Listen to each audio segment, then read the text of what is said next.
Hello बच्चों, तो आज हम शुरू करने वाले नया chapter which is effect of electric current. ये आपका साइंस 1 का चैप्टर नंबर 4 है। बच्चों, इस चैप्टर में हमको बेसिकली 3 चीजें पढ़नी है। सबसे पहले आपको पढ़ना है energy transfer in a circuit, energy transfer. उसके बाद आपको पढ़ना है number 2 heating effect of electric current, heating effect of electric current, ठीक है। और लास्ट में आपको पढ़ना है magnetic effect of electric current, magnetic effect, ठीक है बच्चों। और इस मैग्नेटिक इफेक्ट में आपको एप्लीकेशंस पढ़ना है DC motor and DC generator, ठीक है। तो आज हम शुरू करने वाले एनर्जी ट्रांसफर। तो चलिए शुरू करते हैं बच्चों। हम सबसे पहले स्टार्ट करते हैं energy transfer in electrical circuit. उसके लिए हम क्या करेंगे, आपके टेक्स्ट बुक में उन्होंने जो सर्किट दिया इलेक्ट्रिक सर्किट, उसको ही हम लेने वाले हैं, ठीक है। तो चलिए सर्किट ड्रॉ करते हैं। तो बच्चों देखो, यहाँ पे है बैटरी या फिर उसको आप सेल भी बोल सकते हो, ओके। अब ये हो गया positive terminal of cell and this is the negative terminal of cell. बाद में यहाँ पे हम लगाएंगे एक स्विच, ठीक है। उसके बाद यहाँ पे होगा रेजिस्टेंस, और इस रेजिस्टेंस में से कितना करंट जा रहा है इसके लिए हम यहाँ पे कनेक्ट करेंगे एमीटर नीचे, ओके बच्चों। और इस रेजिस्टेंस के अक्रॉस कितना वोल्टेज है उसके लिए हम यूज करेंगे वोल्ट मीटर। तो उसके अक्रॉस हम लगाएंगे वोल्ट मीटर V, ठीक है बच्चों। तो हम इस पॉइंट को नाम देंगे A और इस पॉइंट को हम नाम देंगे B, ठीक है। तो फिर रेजिस्टेंस के अक्रॉस कितना वोल्टेज रहेगा, सपोज रेजिस्टेंस की वैल्यू R है, तो इसके अक्रॉस कितना वोल्टेज रहेगा VAB। इसके बीच में जो पोटेंशियल डिफरेंस है that will B voltage across resistance, ठीक है। तो हम उसको नाम देंगे VAB। VAB is what, it is a potential difference between point A and B, ध्यान में रखना है। अभी देखो, अगर मैं पहले अगर इसमें डॉट नहीं तो कोई करंट फ्लो नहीं करेगा। अगर मैं इसको डॉट लगाऊं मतलब बटन प्रेस करूं, स्विच ऑन करूं, तो इसमें से करंट फ्लो होना शुरू हो जाएगा, ठीक है बच्चों। अभी एनर्जी ट्रांसफर क्या होता है वो हमको पढ़ना है। तो जब मैं इस स्विच को ऑन करता हूं तो इसमें से करंट फ्लो होना शुरू हो जाएगा, ठीक है। उसके पहले एक बात बता दूं, ये पॉजिटिव टर्मिनल ना, तो ये ए भी क्या हो जाएगा, पॉजिटिव टर्मिनल हो जाएगा। और ये निगेटिव टर्मिनल है तो ए भी निगेटिव टर्मिनल हो जाएगा। तो ध्यान में रखना है, जिस तरफ बैटरी का पॉजिटिव उस तरफ रेजिस्टेंस का भी पॉजिटिव रहेगा, जिस तरफ बैटरी का निगेटिव उस तरफ ये रेजिस्टेंस का भी निगेटिव रहेगा, ठीक है। अभी क्या होगा, जब मैं इस स्विच को ऑन करता हूं तो इस सर्किट में से करंट फ्लो होना शुरू हो जाएगा। लेकिन जब करंट यहां पे आएगा ना बच्चों, तो क्या होगा, बीच में तो रेजिस्टेंस बैठा है, तो अब क्या होगा, वो रेजिस्टेंस करंट को अपोज करने लगेगा। तो इसके लिए उस करंट को, करंट क्या होता है basically, it is the flow of charge. तो हम चार्ज के टर्म में बात करेंगे। तो उस चार्ज को क्या करना पड़ेगा, थोड़ा वर्क करना पड़ेगा, बिकॉज वो रेजिस्टेंस उसको अपोज कर रहा है। सो दैट वर्क परफॉर्म करने के लिए उसको एनर्जी चाहिए, और उसको एनर्जी कौन देगा, ये सेल देगा उसको एनर्जी। ये जो सेल है यहाँ पे वो उसको एनर्जी देगा, ठीक है। तो वो कुछ वर्क करेगा and that work is given by, बच्चों that work is given by, ध्यान में रखना है, वोल्टेज अक्रॉस दैट रेजिस्टेंस कितना है VAB इंटू चार्ज, ठीक है। कितना चार्ज जा रहा है, वो चार्ज इंटू Q, ठीक है। तो ध्यान में रखना है that work is given bye VAB into Q। इस पे आपको न्यूमेरिकल्स भी आ सकता है, उसके लिए फार्मूला आपको ध्यान में रखना है, ठीक है बच्चों।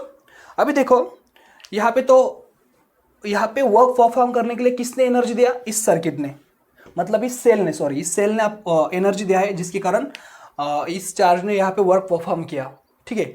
अभी ये जो वर्क परफॉर्म करने के लिए जो एनर्जी उसने ली, that energy is converted into heat by this resistance. ये रेजिस्टेंस क्या करता है, उस वर्क को, मतलब उस एनर्जी को कन्वर्ट करता है हीट में, ठीक है। That resistance converts that electrical energy into heat, ध्यान में रखो, electrical energy into heat, heat में वो कन्वर्ट करता है। अभी हमारा पर्पस है कि हमको इस हीट का फार्मूला निकालना है।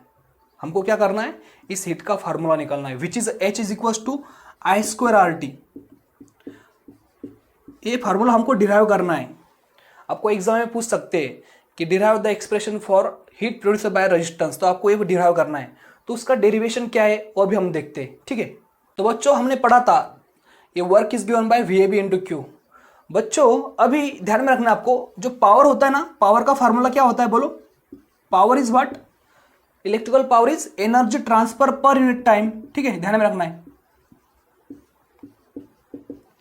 और यहां पे एनर्जी कितनी खर्च हुई, मतलब कितनी एनर्जी यहां पे स्पेंड हुई, that will be equal to work, है ना।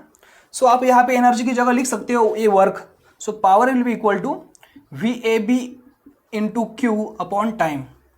अभी देखो बच्चों, आपको पता है क्या कि चार्ज पर यूनिट क्या होता है? करंट होता है। सो यहाँ पे Q बाई टी क्या हो जाएगा? करंट। तो आपको यहाँ पे P इज इक्वल्स टू क्या मिलेगा? P is equals to VAB into, बोलो, Q बाई टी क्या होता है? करंट। तो P का फार्मूला आपको ये मिल गया, पावर का फार्मूला मिल गया VAB इंटू आई, जिसको हम बोलेंगे इक्वेशन 1। ठीक है, अभी हमको क्या करना है, और 2-3 स्टेप बाकी है। तो इसके लिए मैं क्या करता हूँ, इस सर्किट को मिटाता हूँ। ठीक है, तो मैंने सर्किट को मिटाया। अभी बच्चों देखो, जो रेजिस्टेंस में हीट प्रोड्यूस हुआ था ना, हम उस हीट को इन टर्म्स ऑफ पावर भी लिख सकते हैं। उसका फार्मूला होता है that heat is equals to, in terms of power, वो होता है पावर इनटू टाइम। ध्यान में रखना है। अभी हमको पावर क्या मिला बच्चों?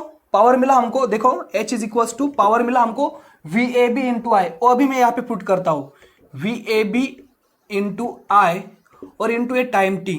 ठीक है, इसको मैं बोलता हूँ इक्वेशन 2। बच्चों आपने 9th स्टैंडर्ड में ओहम्स लॉ पढ़ा था। क्या था ओहम्स लॉ? बोलो, V is equals to IR। तो हम लिख सकते हैं बाय ओहम्स लॉ, आपको ये स्टेप्स फॉलो करने हैं। बाय ओहम्स लॉ क्या होता है? V is equals to IR। अभी हम इस voltage in between point A and B की बात कर रहे हैं, तो हम यहाँ पे लिखेंगे VAB। ठीक है, तो हमको ये ओहम्स का लॉ मिल गया है, VAB इक्वल्स टू IR। इसको हम बोलेंगे इक्वेशन 3। अभी हम क्या करेंगे बच्चों, इक्वेशन 3 को इक्वेशन 2 में पुट करेंगे। तो क्या बनेगा? देखो, H इज इक्वल्स टू, बोलो, VAB की जगह मैं पुट करूंगा IR, तो that will B IR into I into T, है ना। सो I इंटू आई क्या बनेगा बच्चों? आई स्क्वायर। तो हमको देखो अभी फार्मूला मिल गया हमारा I इंटू आई स्क्वायर, बाद में यहाँ पे R और इंटू टी। सो हमको मिल गया है फार्मूला हमारा H is equals to I square R T. तो उस रेजिस्टेंस के अक्रॉस कितनी हीट प्रोड्यूस होगी? That will be given by H is equals to I square R T. उस रेजिस्टेंस में में से जो करंट जा रहा है, वो करंट का स्क्वायर करना इनटू उस रेजिस्टेंस की जो वैल्यू है वो यहाँ पे पुट करना, और कितने टाइम के लिए वो करंट फ्लो हो रहा है उस रेजिस्टेंस से, उससे मल्टीप्लाई करना। Then you will get the heat produced in that resistance. ठीक है, सो आपको मिल गया heat producer H is equals to I square R T. बच्चों इसी को ही बोलते हैं जूल्स लॉ ऑफ हीटिंग। ध्यान में रखना है, इसी फार्मूले को बोलते हैं जूल्स लॉ ऑफ हीटिंग।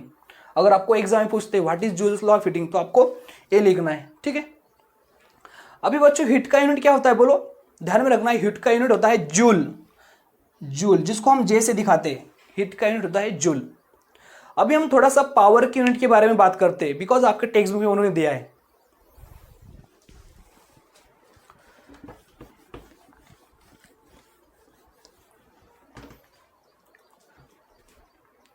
बच्चों पावर का फॉर्मूला क्या होता है? Power is nothing but what?